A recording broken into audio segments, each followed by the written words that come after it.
el pueblo público para sa'yo. Magandang tanghali po Luzon, Visayas at Mindanao. Ngayon po ang ikalabing-walong araw sa buwan ng Abril. Matindi po ang sikat ng araw sa labas at syempre bagamat may pahayag po ang pag-asa na ito daw pong mga nararanasan nating maalinsangan na panahon ay maaaring mauwi sa tinatawag po na strong El Nino at ito po'y magkakaroon daw po ng posibleng epekto sa last quarter po o sa dulong bahagi ng taong ito at bagamat hihina o kukonti daw po o magiging madalang yung pagpasok ng pagtag-ulan mas asahan daw po natin ang malalakas na bagyong paparating lalo na po sa katapusan ng taong 2026. Mga ka-El Pueblo, ako po si Ryan Lau at ito ang inyong programang El Pueblo Publico sa DWIC 882. Tayo po'y muling magkakasama mula 1:00 hanggang 2:00 ng hapon para talakayin ang mga isyu ng bayang malapit mismo sa ating mga sikmura. At syempre, sa gitna ho ng patuloy na epekto ng krisis sa gitnang silangan sa presyo ng produktong petrolyo at sa mga pangunahing bilihin at bayarin, nararanasan na rin po ng ating mga kababayan ngayon yung pagtaas sa presyo ng singil sa kuryente. Sa gitna ho ng lahat ng ito, iba-iba hong mga programa at mga aksyon at hakbang ang ginagawa po ng ating pamahalaan para kahit papano ay ibsan ang epekto nga po nito para sa ating mga kababayan. Kaya naman po ang ating Pangulo, unang-una sa pamamagitan po ng Department of Agriculture ay tumutulong na para tulungan yung mga magsasaka, lalo na ho yung mga umaani ng gulay at ng mga prutas na apektado nga po, lalo na dyan sa Central at sa Northern Luzon. Maliban ho dyan, meron din pong mga pinatutupad na pagpigil o pagtanggal ng mga toll fees para sa mga cargo trucks para ho hindi naman lubang maramdaman yung latay sa mga ordinaryong magsasaka. Sa gitna ho ng yan, syempre inaantabayanan po ng ating mga ka-El Pueblo yung development at anumang mga susunod na mangyayari. Sa balita nga po na arestado sa Czech Republic itong si dating Bicol Congressman Zaldico. Pero sabi nga po, kabi-kabila pa ang ekspektasyon tungkol dito at siyempre hinihintay pa rin natin ano naman ang development nung ginagawa pong pagdinig ng Kamara kaugnay nga po ng impeachment complaint laban naman sa pangalawang Pangulong Sara Duterte. Sa gitna ho ng mga isyu ng politika at ekonomiya, yung mga kababayan natin, mga ka-El Pueblo, ay may kanya-kanyang mga pinagdaraan ng hamon sa buhay. At siyempre, kung yung mga manggagawa o yung mga nandun sa sektor ng agrikultura at pati yung mga nagtatrabahong may kinalaman nga po dito sa transportasyon, apektado rin ang marami nating mga lolo't lola, yung mga nakatatanda sa lahat ho ng mga nagtataasang presyo ng bilihin, ng gamot at ng kung ano-ano pa. Kaya ho, sa hapong ito mga ka-El Pueblo, sa ating kwentuhan at talakayan, minarapat ho nating gawing paksa ito hong mga programa ng ating pamahalaan na tumutugon agad-agad at syempre nakasentro po sa concern o doon sa mga hamon na hinaharap ng ating mga lolo at lola, ng ating mga nanay at ng mga tatay. Kapalad ho tayo dahil po sa unang pagkakataon makakasama po natin ang bagong chairperson ng National Commission on Senior Citizen. Kilala ho natin siyang lahat Isa ho magaling na abogado at syempre naging napakahusay na ombudsman po ng ating bansa. Ang tinuturing po natin mga ka-El Pueblo ay si Attorney Merceditas Gutierrez, ang chairperson and CEO ng National Commission on Senior Citizens. Chairperson, magandang tanghali po. Welcome po sa El Pueblo. Si Ryan po ito. Magandang tanghali, Ryan, at magandang tanghali sa lahat ng mga nakikinig, nanonood sa iyong programa. Salamat po, Chair, at kami po'y napagbigyan ninyo sa kabila po ng inyong busy schedule at kayo po'y umiikot sa iba-ibang mga lalawigan at rehiyon sa bansa para nga po ilatag at matiyak na nai-implement yung mga programa ng NCSC. Pero Chair, sa hapon pong ito, gusto naming malaman ano ho ba ang pinaka-aktibidad ng NCSC sa mga panahong ito? para po tugunan ang pangailangan ng mga nakatatandang Pilipino? Sa panahong ito, ipinatutupad natin yung pagbibigay ng 10,000 at saka 100,000. Opo. 10,000 sa ating mga seniors na like 80, 85, 90 at 95. Opo, opo. At 100,000 naman sa ating mga centenarian. Opo, opo. Ito po yung Yan. Expanded Centenarian Act, Chair, ano po? Oh, yeah, yes, Ryan. At napakadami na nating nabigyan. As of March, nakapag-disburse na tayo ng umaabot ng kulang-kulang 600 million Opo. na tumanggap ng ating mga grantees. At kaya patuloy natin ginagawa yan sa buong Pilipinas, sa ating mga region, ng ating mga regional directors ay busy silang nagbibigay. At ito ay makakatulong sa ating mga senior citizens dahil nga sa mga mahal na bilihin. Kahit pa paano, ang 10,000 ay malaki na din ang mararating. Ay, opo. Lalo na po, Chair, sa pambili ng mga gatas, asukal, at Yes. opo, yung mga pagkain ng mga matatanda, ano po. Chair, para lang po, Yes. opo, para lamang po i-refresh natin yung kaalaman ng ating mga nakatatanda. Kailangan po ito ay eksakto na ikaw ay 80, 85, 90, 95 at 100 sa taong iyon. Yes. Ano po? Oo. Dapat nakapag-birthday ng 85, 80, 85, 90, 95 at 100. Sa atin ngayon, mula na umupo ako, sabi ko sa ating mga kasama sa opisina na kung maaari mag-apply na sila 3 or 4 months before the birthday. Para Opo. sa ganon, yun ang kanilang birthday gift mula sa ating pamahalaan sa pamamagitan ng National Commission Opo, of Senior opo. Citizens. Kaya mag-apply na sila at ang pag-apply nito ay ginagawa sa OSCA. May mga application forms tayo sa OSCA. Magpunta lang sila 3 months or 4 months before the birthday, Opo. milestone birthday, mag-fill up, at pagkatapos, magsasubmit sila ng mga dokumento na kailangan, at tapos ka naman, ipo-forward naman yung mga applications na yan sa National Commission of Senior Citizens na kami ang magbibigay at magdidistribute ng kanilang mga grant. Opo. So, ang payo po ng National Commission on Senior Citizens sa pamamagitan po ng inyong tanggapan, kung halimbawa ay magbe-birthday si Lolo o si Lola sa susunod na 4 na buwan, ngayon pa lamang kailangan magparehistro na sila. Oo, at saka kasi namumroblema sa birth certificate. Yan na Marami nga po, sa ating opo. mga seniors na wala pang birth certificate. At tutulungan sila ng OSCA at ng komisyon at ng PSA. Napakasipag po ng ating mga taga-PSA, tumutulong po Opo. sa pagbibigay ng birth certificate sa ating mga seniors. Opo. Ito po bang centenarian benefits po na ito, Madam Chairperson, ito ay matatanggap nila sa buwan mismo ng kanilang kaarawan o sa mismong birthday po nila? Yan ang gusto natin mangyari. Dahil kasi meron pa tayong mga pending. Meron tayong mga minana pa noon na dati kasi na sa DSWD yan, tinatapos natin yan.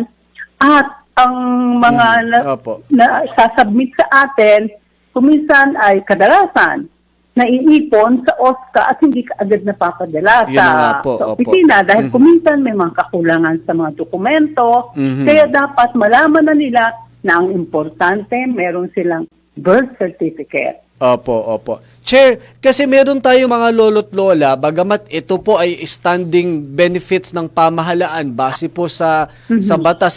Meron po tayong mga lolo't lola, may mga pagkakataon nalilimutan nila o hindi nila alam kung paano yung proseso. Halimbawa, 80 years old siya nung nakaraang taon, ngayon niya lang nalaman, siya ay 81 na po. Matatanggap pa po ba niya yung dapat niyang natanggap nung nakaraang taon? Ito kasi nag-take effect itong batas na ito noong March 2024. March Opo. 17 yung after March 17, 2024. Opo. Dapat noong March 2024, nakapag-birthday sila. No? Ng Opo. 80, 85, 90, 95. At kung nahuli man lang, kinoconsider natin yon.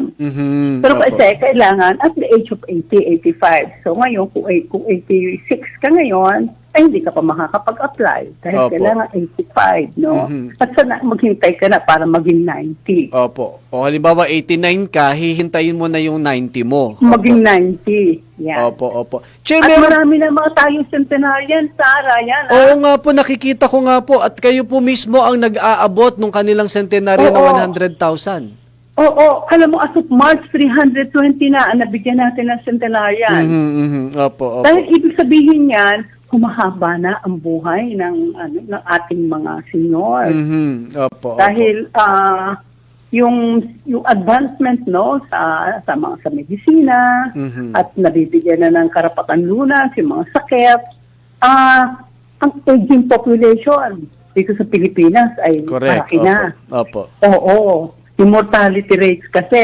mababa. Mhm. Bumaba. Opo. Mhm. Chairperson, opo, habang si Tita Presi Resurrection ay nandyan po kasama yung mga senior citizens sa San Juan at si Kuyang Ed Humalon sa San Mateo Rizal, meron po silang tanong, meron daw po mga pagkakataon na yung kanilang benepisyo sa under the Expanded Centenarian Act, medyo delay po yata na i-release sa kanila. Paano po ang gagawin nila kung halimbawa nag-birthday na sila nung Enero, ngayon ay hindi pa nila po natanggap? Maghintay lang sila at dahil yan ay mapaproseso natin dahil mayroon din tayong kailangan na marami tayong kasamahan sa pagdidistribute dahil kulang din tayo ng mga Tama tao po. sa Opo, opisina. opo. At Mhm. ito pa yung pagbabago na mapapadali. Opo. Ngayon, gusto namin na padala na namin sa kanilang mga bank account. Mas maganda nga po. Opo. Gcash. Oo, Opo. dahil kasi ngayon, manual ang pagbibigay ng pera. Opo, opo. Ang dami nila, kaya lahat ng mga tao, karamihan sa opisina ay pumupunta pa dito sa lugar at nagka-schedule ng pag-distribute, yung tinatawag namin payout sa ating mga grantees. Opo, Kung ilang opo. libo yan, napupunta sa isang lugar, tapos bibigyan sila. Pero mas mapapadali kung ipapadala na lang sa kanilang mga bank account. Opo. At Yan syempre, ang ating opo. tinitingnan mas madali. Opo. At saka syempre po, Chair Attorney, iba yung convenience. Kasi kung si Lolo at Yes. Lola, lalabas pa, mamamasahe, mainit. Opo. Oo. At saka pumipila. Opo, Kahit opo. na lahat sila, mga seniors, lahat nakapila at naghihintay. At Opo, ngayon opo. panahon na to, napakainit. Opo. Ang dami naman pamamaraan para ma-deposito sa kanilang account o kung may mga GCash. Di pa ang dami na ngayon Correct. mga Opo, opo. digital payment solutions Mhm. na maaaring magpadala ng pera. Opo, Yan opo. ang ating paraan para mapadali at Opo. matanggap nila kaagad. Opo. Pero Ryan, sana maintindihan nila ang komisyon na pinaprocess talaga yung pagbibigay at tinitingnan din kasi kung nagkakadoble-doble yung pagbigay kasi ang mga ibang seniors nag-apply sa isang lugar tapos yung pala nag-apply din sa isang lugar siguro dahil Opo. nangyayari yan pag lumilipat ng tirahan. Opo. At kailangan talaga mahigpit at mabusisi yung po tinatawag na verification process. Ano po? Yes, oo. Pag dumating na sa amin dahil kung okay na ang lahat ng papeles, ipapa-verify na naman uli natin sa OSCA na naandyan pa ba sila. Opo, opo. O hindi. Opo. Yun. Chairperson, opo, si Kuyang James Chowa po ng San Juan ay nanonood din at nakikinig sa atin. Isa ho sa tanong po ng mga lolo't lola natin, pwede namang hindi pisikal na magparehistro sa OSCA yung ating mga lolo't lola, lalo't yung ang edad na yan, 80 to 95 hanggang 100. Pwede naman yung kanilang mga authorized representatives. Ano po? Pwede naman. Oo, tsaka dumiretso sa aming registration sa Opo. National Commission Senior Citizens para online. Opo. Pumunta doon sa website at mag-download ng application at diretso na silang mag-fill up ng form. Opo. At alam mo naman sa ating mga seniors, hindi masyadong marunong sa ganyan digital way of Opo, opo. yung ganyan hindi digital savvy, no? Patulong na lang sa kanilang mga kamag-anak na nakakaintindi para makapag-online registration sa komisyon. Opo. Ito po, Chairperson, gusto rin po nating linawin, bagamat alam natin, gusto nating lahat ng nakatatanda, basta ikaw ay tumungtong sa 60 years old, gusto nating lahat bigyan na ng universal pension. Pero ang limitasyon ng batas sa kasalukuyan, kayo na po ang magsabi, sino po ang dapat na tumatanggap ngayon ng buwan ng social pension sa Ryan, umiiral na mabuti nga batas? nagkaroon. Opo. Ryan, mabuti naman nagkaroon tayo ng ganitong interview kasi akala ng ating mga lahat ng mga ating mga kababayan na seniors Opo. meron ng universal social pension Mhm. na available sa lahat. Hindi pa po yan napapasa Opo. ng ating Kongreso. Mhm. Sa isang committee sa House of Representatives, napasa na yan. Mhm. At ang tatanggap niyan, lahat ng senior citizens, Opo. kahit na indigent or not. Opo. Hintayin lang natin na makarating yung sa Senado at maprubahan at mapirmahan ng ating Pangulo. Ang social pension na ibinibigay ngayon, yung present, ay pinamamahagi ng DSWD. Opo. At ang nakakatanggap lang yan, yung mga indigent. Mhm. Opo, ibig sabihin hindi, yung mga talagang walang ibang Nangangailangan. inaasahan. Opo, opo. Yes, oo. Opo. Yeah. Pero dito sa panukala na naandyan ngayon sa ating Kongreso, Mhm. ang lahat ay mabibigyan. Kaya tinatawag yan ng Universal Social Pension. Opo, Mahirap opo. o hindi, tatanggap. Hindi pa natin alam kung magkano ang ibibigay Correct. Opo, at ang opo. maipapasa. Opo. Yung pong O kasi, Ryan, dami na kasi nagtatanong, bakit Opo, wala pa yung amin, opo. ba't hindi namin natatanggap? Hindi pa talaga pasado yan. Opo, opo. At syempre, Chairperson, maganda malinawan kasi yung mga iba't ibang lolo't lola natin talagang inaasahan yan kahit papano makadadagdag po ng kanilang pambili ng anumang panggastos, panggamot. Opo. Oo. Mhm. Opo. At saka marami pang programa ating pamahalaan Opo. na pinatutupad sa pamamagitan ng ating mga government officers and departments. Opo. Katole, meron sila yung mga programa na kung pwede ka pa bang magtrabaho, bibigyan ka ng Opo. pagkakataon na magtrabaho. Dahil ang mga senior citizens from 60 up, marami pang able and capable. Correct. And Opo, fit opo. to work. Opo. Kaya Ayan. pa nga po Maraming- mag-ballroom at mag-zumba. Yes. Oo, at Opo. makakatulong pa sa kanilang pamilya nang natutuwa sila, nakakatulong at nakikita nilang pwede pa sila. Opo, opo. Yung bang retirement in dignity. Opo, no? opo. Chairperson, ito po, isang pinatatanong lang po ng isang kababayan natin. Meron din daw pong delay sa release ng social pension. Bagamat ito po ay sa tanggapan ng DSWD, ano po, sa Yes, ngayon ang oo. DSWD ang nagre-release. Paano po ang pakikipag-ugnayan ng NCSC sa DSWD para maging on time itong release ng social pension? Meron pong mga natatanggap kaming sulat na hindi Opo. natatanggap, yung kanilang social pension, at yan lahat ng mga hinanakit o daing, Opo. ipinapaalam namin, pinaforward namin yung kanilang Opo. mga sulat sa DSWD. Mhm. At sila na ang mag-aksyon sa kanilang mga hinanakit at hinaing ng ating mga senior citizens. Sa palagay ko naman, ginagawa naman ng DSWD ang kanilang magagawa para maipamigay ang social pension. Opo, opo. And again, siyempre, may delay at kung ano man ang delay na yon ay siguro naman mapapaliwanag ng ating mga kasama sa DSWD. Opo, opo. At syempre sa tingin din naman natin, Chairperson, wala rin namang may gusto na pahirapan pa yung mga nakatatanda natin. Oo, kung maaari nga lang, pabilisan natin. At Opo. dahil nila yan karapatan nila yan kaya dapat Opo. matanggap nila. Opo. Katulad po nito, sa San Juan daw po, sabi po ni Sir James Chowa, hindi pa raw po natatanggap yung third and fourth quarter nung nakaraang taon. Opo. Mhm. Opo. Pwede naman silang makipag-ugnayan sa ating sa mga OSCA officers. Opo. Dahil kasi mayroon silang kaugnayan sa DSWD sa pagdidistribute ng social pension. Alamin nila, magpunta sila sa OSCA office Opo, opo. o doon sa kumakatawan sa DSWD. Opo. Chairperson, Anytime opo. naman, Opo. kailangan na natin. Yes po. Madam Chair, babalik lang po ako doon sa usapan natin kanina. Merong standing na measure o panukalang batas already passed the third and final reading doon sa committee level. At syempre after nyan, dadaan pa yan sa committee ng APRO bago mapunta sa plenary, bago makarating sa Senado. Matagal-tagal pa ho itong panahong ito. Pero bilang kayo po ngayon ang pinuno ng National Commission on Senior Citizens, kumbaga kayo ang champion ng mga nakatatandang Pilipino. Ano po?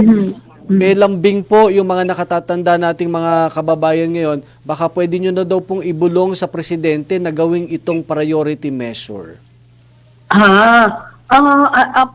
Matagal lang naimungkahi yan ng Opo. ating mga representatives na ngayon ay nasa Kongreso, nasa Opo. House of Representatives, merong kumakatawan sa atin dyan ng mga party list representatives, at isinusulong talaga na kaagad matapos yung pagpapasa ng Opo. ng Universal Social Pension, at kami ay nagpahayag na din ng suporta at kaagarang papatupad, Opo. pagpasa at pagpapatupad ng Universal Social At alam ko Pension. po, isa rin kayo sa mga talagang ramdam, yung nararamdaman ng mga lolo't lola. Nakikita ko po dun sa inyong mga Facebook page ng National Commission on Senior Citizens, babad na babad din po kayo. Oo, at saka meron tayong programa, tinatawag natin dyan ay Golden Heart. Opo. Golden Heart na programa para sa senior sa Opo. Radio Magazine. Opo. Na yan mapapanood sa ating National Commission on Senior Citizens Facebook. Opo. At diyan pinapaalam natin kung ano ang mga dapat malaman ng ating mga senior citizens. Sana ating mga senior citizens na kikinig ngayon at nanonood ay pag Friday from 2 o'clock to 3 o'clock ay manood sila. Opo, opo.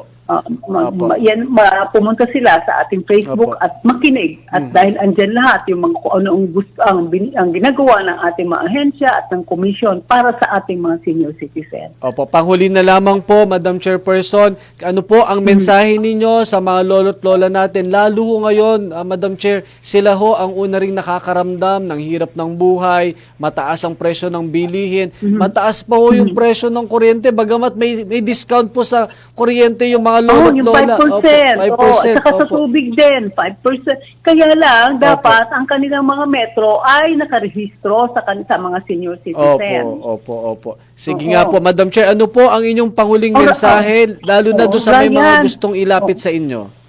Oo, Ryan. Opo. Lagi naman bukas ng aming opisina sa kung anumang katanungan o mga concerns ng ating senior citizens. Opo. At ang aming pakiusap ay magrehistro na para matanggap nila yung kanilang 10,000 at saka 100,000. Opo. At kinakailangan At, talagang pagtulong-tulungan po natin ito para tayo naman ito Oo. yung pagtanaw ng utang ng loob natin sa kanila. Yes, yan ang pagtanaw utang na loob natin sa kanila, ang kung ano man ang pinalalagyan ng ating ngayong kasalukuyang ng ating bansa, dahil mayroon nga kaming binigyan isang senior citizen na dating gwardiya. Opo. Nag-retire siya as gwardiya, o hindi ba? Yan din ay nakasilbi sa ating, Correct. sa ating bansa, dahil Opo. instead na itong mga gwardiya nasa mga private sector, hindi na kailangan pa mga pulis para magman, di ba? Yan ang Opo, tulong opo. sa ating ekonomiya ng ating mga senior citizen. Opo. Madam Chair, sa banda-banda ron po, sana po lagi namin kayo makasama dito kahit paminsan-minsan, mapag-usapan pa natin ang mas marami pang programa para sa benepisyo. Oo, Ryan, ng mga kailangan matatanda. namin kayo para Opo. maipabatid natin sa ating mga seniors kung ano ang dapat nilang malaman. Opo. Mabuhay po kayo. Maraming salamat po, Madam Chair. Thank you din, Ryan. Po. Yan po mga ka-El-Pueblo, ang pinuno, chairperson and CEO ng National Commission on Senior Citizens, si Attorney Merceditas Gutierrez. Mabuhay po ang mga taga NCSC. Babalik po tayo, makakasama naman natin ng DSWD pagbabalik po natin. Oras muna natin, 1:32 ng mabilis na tanghali.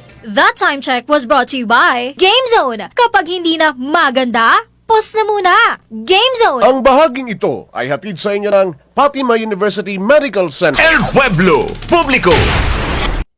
Picture a place adorned with lush greenery, gently swaying trees, a haven where time seems to stand still. Eternal Gardens provides a sanctuary for remembrance, a place where the memories of your loved ones can bloom forever. Eternal gardens, a glimpse of heaven on a patch of earth. Mga lugar na pinuntahan ng ibang tao, mga produkto, serbisyo na rekomendado. Alamin sa Highly Recommended. Isa ka ba sa naghahanap ng pupuntahang lugar para magbakasyon? Tara na at damhin ang natural na ganda ng lalawigan ng Samar. Unahin na ang Sohotan Cave and Natural Bridge Park na matatagpuan sa Basay, Samar, kung saan makikita dito ang mga limestone caves, rock bridges, lush forest at underground rivers na magandang experience para masubukan ang magboating. Kung looking for adventure sites naman, subukan na ang Langon Gumingub Caves na isa sa pinakamalaki at kilalang cave systems hindi lang sa Samar kundi pati na rin sa buong Pilipinas. Siguradong worth it din ang pagod na mararanasan dahil captivating at breathtaking ang tanawin dito. Bukod pa dyan, mayroon din itong mga stalactites at stalagmites sa bawat sulok ng kuweba at pwede ring subukan ang nakaka-excite na rappelling activity. Hindi rin magpapahuli ang mga beaches sa Samar, lalo na ang Malahog Beach na pwedeng tambayan, lumangoy at mag-sunset stroll. Kung island hopping naman ang hanap, i-explore na ang Biri Island, ang isla na may iba't ibang rock formations na pwedeng pang photoshoots. Narito rin ang Lulugayan Falls na perfect sa hiking experience at hiking activity, kung saan mayroong spot para mag-picnic, mag-relax at i-appreciate ang ganda ng tanawin. Kaya't ano pa ang hinihintay mo? Baka ito na ang oras para ilabas ang iyong adventurous side at sumubok ng mga bagong activities. At yan ang ating highly recommended.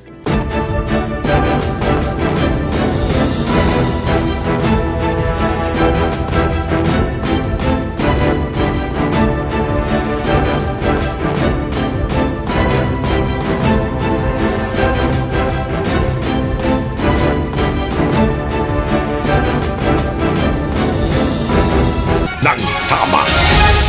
Latest, pinakabago at tama. DWIZ News Catch Up. News Catch Up. Pilipinas, narito na ang tamang balita sa oras na ito. Mga sasakyang may dalang agri-products, libre na sa expressway simula sa Lunes. Buong detalye mula kay Patrol 38, Jen Patrolya. Kasado na sa Lunes ang libreng toll sa lahat ng expressway para sa mga sasakyang nagdadala ng pagkain at produktong agrikultura upang mapanatiling abot kaya ang presyo ng pagkain sa gitna ng krisis sa langis. Ayon kay Transportation Secretary Banoy Lopez, nagkasundo na ang Toll Regulatory Board, Department of Agriculture at mga toll operators na magbigay ng toll relief upang matiyak ang tuloy-tuloy na supply ng pagkain. Upang makakuha ng exemption, kailangan accredited sa DA ang mga sasakyan at may RFID sticker. Tinatayang makakatipid ng 600 hanggang 1,800 pesos ang mga driver. Depende sa uri ng sasakyan at ilalagay ang rebate sa kanilang RFID account kada linggo. Ipatutupad ito sa loob ng isang buwan at maaaring palawigin depende sa pagsusuri ng Department of Transportation, DA, TRB at iba pang ahensya ng pamahalaan. Samantala, nagpatupad na rin ang Philippine Ports Authority ng 1 peso na bayad sa RORO para sa mga sasakyang may dalang hilaw na produktong agrikultura upang makatulong sa supply ng pagkain. Ako, si Patrol 38, Jan Patrolya nag-uulat sa himpilang may todong lakas, DWIZ nagbabalita ng tama, naglilingkod ng tama. DWIZ News Catch Up. News Catch Up. At yan ang tamang balita sa mga oras na ito. Mag-follow at subscribe sa lahat ng DWIZ News digital accounts. Facebook, Instagram, YouTube, TikTok, X, DWIZ News app at DWIZ News website. Ako po si Rhea Nantikina, nagbabalita ng tama, naglilingkod ng tama. Oras-oras nagbabalita ng tama, naglilingkod ng tama. DWIZ News Catch Up. News Catch Up. Ang bahaging ito ay hatid sa inyo ng Fatima University Medical Center. That news was brought to you by Arena Plus Sportsbook. Arena Plus. Gambling is for 21 years old and above only. Gambling can be addictive. Know when to stop. Pinalalakas ang bayan. Itinataguyod ang pamahalaan. El Pueblo Publico. Mga isyu ng bayan, ngayon ay pag-uusapan, paglalapitin, pag-uusapan. Kasama po natin ngayon ang tagapagsalita naman ng Department of Social Welfare and Development. Suki rin po na ating programa si Asek Irene Dumlao. Asek, magandang tanghali po sa inyo. Ay, magandang tanghali. Magandang tanghali din po sa lahat ng sumusubaybay ng inyong programa. Asek, at ang dami nyo hong ginagawa ngayon dahil po sa mga programa ng DSWD para tugunan yung mga kababayan nating apektado ng krisis. Yes, tama yan, Ryan. Nagpapatuloy ang pamamahagi ng Department of Social Welfare and Development ng 5,000 pisong cash relief assistance sa mga tsuper, not only within the National Capital Region but also outside the National Capital Region. Sa katunayan, sa iba't ibang munisipyo sa buong bansa ay nakakapag-provide na nga tayo nito, tulong pinansyal sa mga tricycle drivers. Tricycle drivers muna, no, Ryan? Kasi sila yung mga naunang naisumite yung mga listahan. Opo, at sila yung may siguradong listahan sa kanilang mga LGUs, Asek, ano po?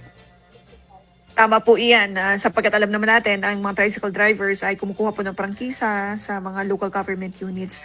Kaya madali po nating nakalap yan at naisumite sa DSWD. And in line with this po, Asek, kanina po kausap namin si Chairperson Attorney Merceditas Gutierrez ng NCSC. Ano po? At nabanggit nga po doon sa aming talakayan na tuloy pa rin ang pamamahagi ng DSWD doon sa mga eligible na makatanggap ng social pension ng mga nakatatandang Pilipino. That's correct, Ryan. Ang Department of Social Welfare and Development pa rin po yung nangunguna sa pamamahagi nga ng social pension for indigent senior citizens na kung saan ito pong mga lola't lola natin na ang edad ay 60 years old pataas, wala pong regular na kita, wala pong regular na suporta mula sa kanilang immediate family members at wala din pong insurance na tinatanggap mula sa SSS, GSIS at iba pang mga insurance companies ay bahagi nga po nitong social pension for indigent senior citizens na kung saan nakakatanggap po sila ng 1,000 piso kada buwan pangtustos o pangdagdag na pangtustos sa kanila pong mga gamot at iba pang mga pangangailangan. Opo. Asek Irene, habang nandiyan po si Sir Lambert Santos at si Tita Nelia Balana, ano po, ito pong binabanggit nating monthly pension, sa ngayon po, tama po ba, kung tama pa rin po yung aking information, ito ay nare-release on a quarterly basis. Tama po, Asek? Actually, in some areas, Ryan, ang ginagawa ay per month na. Yung iba naman ay every 2 months. But maximum na yung every 3 months. Lalo-lalo na dun sa mga lugar na mahirap puntahan. Ginagawa nila yan talaga every 3 months. Pero in partnership with the local government units and in some areas, na tayo, nakakapag per month at nakakapag every 2 months. That's good news po. Ibig sabihin, yung sa mga hindi naman logistically challenged na mga mga lugar o may mga problema sa demography, updated na monthly or by after 2 months nare-release yung kanilang social pension.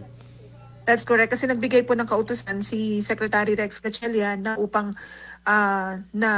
na ipoprovide nga ng maagap yung pong pangangailangan ng ating mga lolo't lola ay nag-instruct po siya sa aming pong mga field offices na gawin pong either monthly or every 2 months or every quarter yung pong distribution. Siyempre, very challenging din po sa inyo yan dahil kinakailangan accountable officer, hindi naman kahit sino pwedeng mag-release ng payout. Ano po, Asek? Tama po. Kasi nga po, syempre, these are public funds and tinitiyak natin na maayos yung distribution so that after each payout activity, may submit po na liquidation report ang ating mga special disbursing officers. Habang si Ruel Sapitin po at si Tita Presi nanonood din sa atin, ASEC, may mga lolo't lola ho tayo na sa tingin ho nila ay dati naman nakakatanggap na sila ng social pension. Pero tama po ba, nagba-validate ulit ngayon ang mga kawani ng DSWD sakaling sila ay hindi talaga eligible dahil may pension o kaya sinalo nila yung pension ng yumaong asawa, so hindi na sila magka-qualify. Tama po ba yon, ASEC? Yes, taon-taon natin ginagawa yan, Ryan, na yung verification sapagkat meron na tayong partnership o meron na tayong usapan with SSS and GSIS for data sharing mechanism na kung saan nga po nakikita natin kung ang mga pensioners o yung mga beneficiaries natin under the Social Pension for Indigent Senior Citizens ay tumatanggap po ng pensyon mula sa SSS, GSIS. So kapag lumabas po na sila may tinatanggap na pensyon, sila po ay nagiging ineligible sa ating pong programa. Kasi again, ang sinasabi po ng ating mga panuntunan, dapat wala pong tinatanggap na pensyon from this insurance company. So kapag lumabas po dun sa verification process na meron po silang tinatanggap, sila po ay kinakausap at tinanggal nga po sa programa so that we could give their slots to those who are eligible to be included in the program. Kumbaga po ibibigay po doon sa mga nasa waitlisted kasi marami ho talaga nagiintay dahil currently sa kasalukuyang batas hindi naman covered ang lahat na almost 12 million. Ano po, ASEC? Nandun lang tayo sa limit ng batas muna, indigency ang kailangang requirement. Yes, and with the limited fiscal space, Ryan, Opo. talagang tinitiyak natin na as much as possible maisama nga po lahat. But because of the budget that's allocated for the program, meron talagang mga naiiwan pa doon sa waitlist.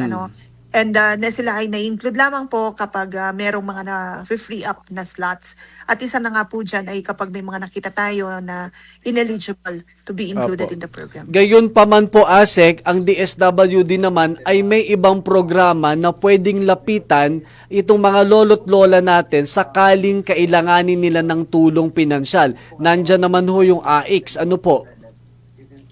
Na Ryan, if in case Opo. sumailalim sa matinding crisis itong ating mga lolo at lola, meron din naman tayong may iba pa tayong program or services kagaya ng assistance to individuals in crisis situation. Under the AIX program, may medical assistance tayo na kung saan we could assess yung pong mga lolo at lola natin so that they will be assisted in the medical assistance services of the AIX para sa kanilang pangangailangan para sa gamot o yung maintenance medicines po nila. Maaari rin naman po dyan. Again, subject to the assessment, of course, of our social workers. And if I may add, Ryan, kami naman po sa DSWD, ninanais po namin na may isama nga po lahat ng mga lolo't lola, mga senior citizens sa ating pong programa. Kaya nga dun sa isinusulong na batas o panukala na magkaroon ng universal social pension, yan po ay sinusuportahan ng DSWD. Because nga po of the limited fiscal space, we support yung progressive realization. Ibig sabihin, kung ano yung available na pondo, then doon tayo magbabase ng idadagdag natin na mga lolo't lola sa ating pong programa. But again, we support any legislative measure na nagsusulong nga po ng more inclusive approaches para sa mga senior citizens po natin. At maaari naman po silang magtungo sa DSWD anumang oras at kung kailangan talaga nila ng tulong, tulad po ng nabanggit po ninyo kanina, ASEC. Well, that's correct, Ryan. Opo, maraming salamat po, ASEC, at mabuhay po yung mga taga-DSWD. Maraming salamat din, Ryan, sa pagkakataon. Magandang tanghali po muli. Po mga Kalpueblo, si DSWD spokesperson ASEC Irene Dumlao. Babalik pa po tayo, Commissioner Yusop Mando, 1:46 na ng hapon. Ang bahaging ito ay hatid sa inyo ng Fatima University Medical Center. That time check was brought to you by Arena Plus Sportsbook. Arena Plus. Gambling is for 21 years old and above only. Gambling can be addictive. Know when to stop. El Pueblo. Time check. It's 10 o'clock. Tuwing 10 o'clock, siguruhin nakatuto ka sa Aliw Broadcasting Corporation, DWIZ News Nationwide, DWIZ News FM Regional Stations, Aliw Channel 23, at DWIZ News TV para sa Health Habit. Makinig, manood at follow na sa Health Habit. Araw-araw, Lunes hanggang Biyernes, 10 o'clock ng umaga at 10 o'clock ng gabi. Hatid ng PhilHealth. Pilipino ako, may PhilHealth ako. 5 p.m. Pauwi ka na ba o papasok pa lang? Siya na ang opisyal na makakasama mo on the road. Si Bong Nebriha sa Biyahe IZ. Pagtaas ng gasolina, may strike ba o wala? Saan traffic, saan hindi? All-in-one balitaan sa mundo ng transportasyon. Biyahe IZ sa DWIZ News Metro and Mega Manila, DWIZ News FM Regional Stations, DWIZ News TV at DWIZ News Online. Bong Nebriha sa Biyahe IZ. Tara, babiyahe na! Araw-araw, 5 p.m.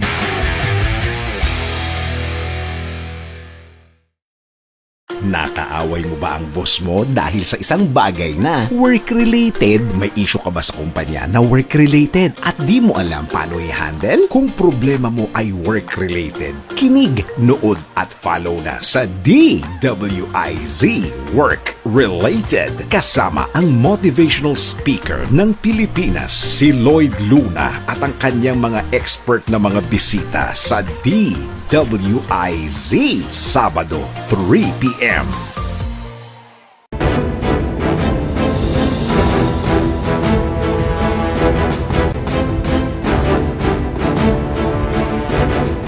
Malalaking issue sa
interes ng taong bayan, pinahahalagahan, pamahalaan, pinakikinggan, El Pueblo, Publiko.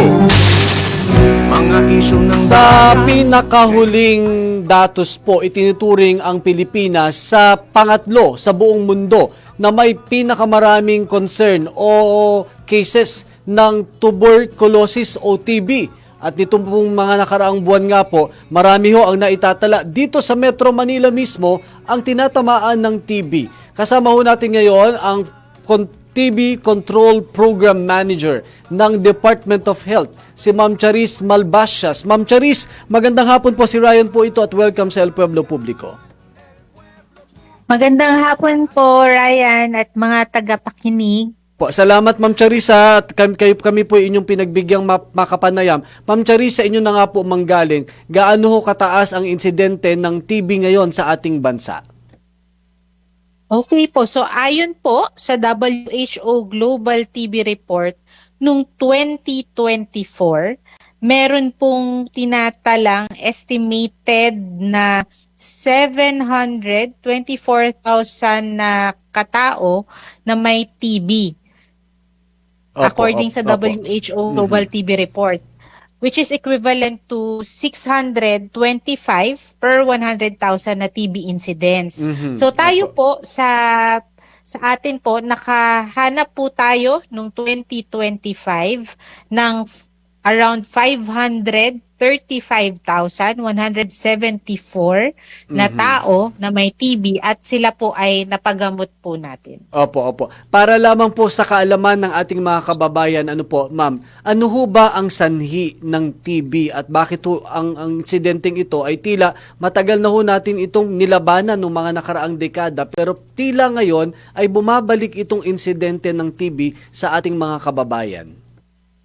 Okay po. So yung pinaka-cause po ng TB ay yung mikrobyo na Mycobacterium tuberculosis at yun po ay nahahawa mula sa isang person, sa isang tao na may active TB disease through air, no? So sa airborne po siya. So pag bumahing, pag umubo, kumanta or nagsalita, no, yung taong may TB, yun po ay mapupunta sa hangin, yung mikrobyo, tapos kung malapit po kayo at matagal po yung exposure nyo sa kanya, then pwede pong mahawaan kayo. Lalo na ho dito sa atin sa Pilipinas at in particular sa Metro Manila, densely and heavily populated ho tayo, lalo yung mga bahay, yung mga kababayan natin, konting piyesta, konting birthday, kantahan, inuman, nag-share ng baso, isang microphone, ano ho. Ito ho ay curable naman, ma'am, ano po? Yes, curable naman po. Pero siguro po bago po ako pumunta doon, yung pag-share po ng baso, hindi po yun way para matransmit ang TB. Pero yun, tama kayo pag opo, nagkakantahan. Opo. Tapos malapit po kayo, yun po. Yung transmission through air, hindi sa gamit, hindi sa utensil. Yes po, tama po kayo. Ayun, buti na lang nalinawan ni Ma'am Charis. Ma'am Charis, nabanggit nyo po kanina curable ito. Ibig sabihin, pwedeng magamot. Pero meron din hubang insidente, Ma'am Charis, na ito ay lumala at maging dahilan ng kamatayan ng isang tao. Opo, no. So, bagamat may gamot po ang TB, kung kayo po ay na-diagnose ng TB late na po, so malala na po yung TB ninyo, late na po kayo na-diagnose, so pwede nyo po ikamatay ito. Pwede rin po, kung may iba po kayong sakit na nagpapahina ng inyong resistensya, tapos nagka-TB po kayo, pwede rin po yun na maging sanhi ng pagkamatay dahil sa TB. Tapos pwede rin po na kung nagka-TB kayo dati, tapos naggamutan kayo pero hindi na ituloy, so nagkaroon po kayo ng mas matapang na TB, yung tinatawag na drug-resistant TB.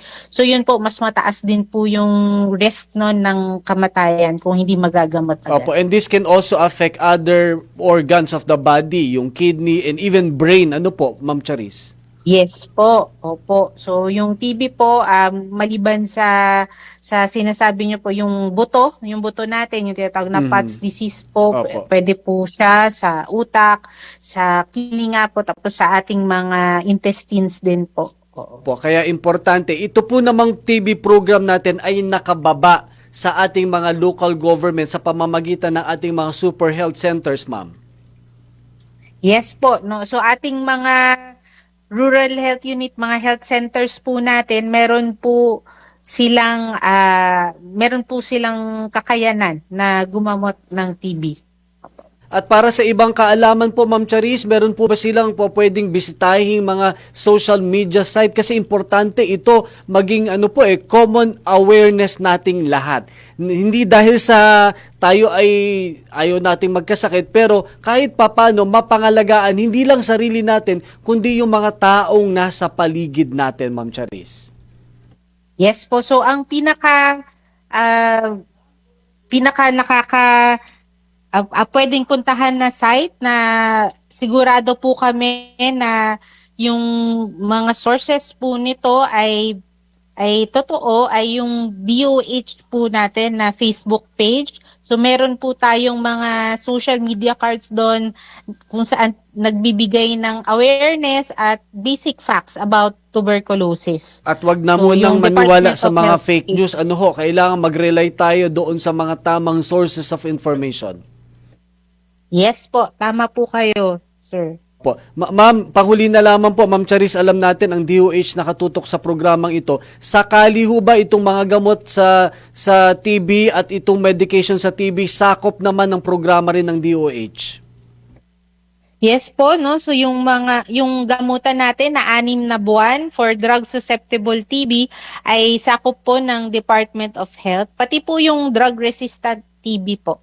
So meron din po tayong gamot doon. Maraming salamat po, Ma'am Charis, at sa banda-banda ron po, sa mas mahabang oras, sana'y matutukan natin to sa isang mas mahabang talakayan kasi syempre importante alam natin doon sa cerebral level kung anong gagawin natin sa sarili natin at para doon sa mga kamag-anak, kaibigan, kasama natin na minsan ay nahihiya o merong tinatawag na parang stigma kapag sinabing may TB. Ano ho, Ma'am Charis? Yes, mahalaga po no na kaya mahalaga yung awareness at also yung tulong ng mga kapamilya po natin para mawala ang stigma at maituloy-tuloy ang gamutan ng isang taong may TB. Po, Ma'am Charis, maraming salamat po at mabuhay po kayo at ang mga taga-Department of Health. Maraming salamat din po.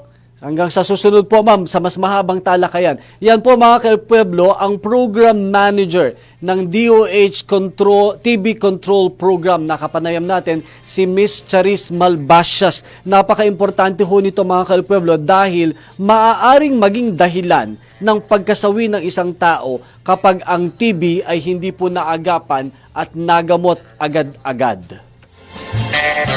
Nito lamang po nakaraang buwan, marami ho tayong makakakilala sa mga pampublikong pagamutan dito sa Metro Manila ay tila talagang biglang lumobo, tumaas, sumirit ho yung bilang ng may TB. Sabi nga ho natin, alam ito ni Tita Presi at ni Paring Roel Sapitin at ni Sir Lambert Santos, matagal na programa ng gobyerno yung pagsawata dito sa sakit na ito. And yet again, ito na naman ang panibagong emerging infectious disease na kumakalat nga po sa ating kapaligiran. Dulot nga po ng hangin o yung airborne na tinatawag. Wala na ho tayong oras, mga ka-Pueblo. Siyempre, maraming salamat po sa inyong patuloy na pagtitiwala at pagtangkilik. Salamat pong muli sa pamunuan ng DWIC. Pero bago ko makalimutan, happy birthday muna kay Mami Ali dyan sa Saint Scholastica Marikina. At siyempre, yung mga taga-PTA, SSAM, PTA Executive Committee at mga member ng board, sila ho ay nagsasaya sa mga oras na ito sa kanilang annual year-end event. Sa mga members po ng Saint Scholastica's Academy of Marikina na mga miyembro ng PTA, mabuhay po kayo at happy birthday po, Mami Ali. Sa pamunuan ho ng DWIC, sa lahat po ng bumubuo, mga kasama natin, maraming salamat po sa inyong patuloy na pagtangkilik. At itong nakaraan po, ginunita at pinaalala ho sa ating lahat sa 40 day ng kamatayan ni Chairman Cabangon, ang kanyang mga mahalagang ambag sa ating buhay at dito sa industriya. Sa inyo pong lahat, wag ho natin kakalimutang samahan ng dasal ang lahat ng ating mga ginagawa. Maraming salamat, mga ka-Pueblo, at syempre maraming salamat din po sa aking nag-iisang may bahay, si Enza, at syempre kay Ina, kay Gael, kay Cayus at kay Lucio. Tayo pong lahat, mga ka-Pueblo, manatiling nananalangin at nananalig sa isang mas magandang bukas. Ako po si Ryan Lau at ito ang inyong programang El Pueblo Publico. Dito sa DWIC 882, nagbabalita ng tama, naglilingkod ng tama, mabuhay ang Pilipinas. God bless us all.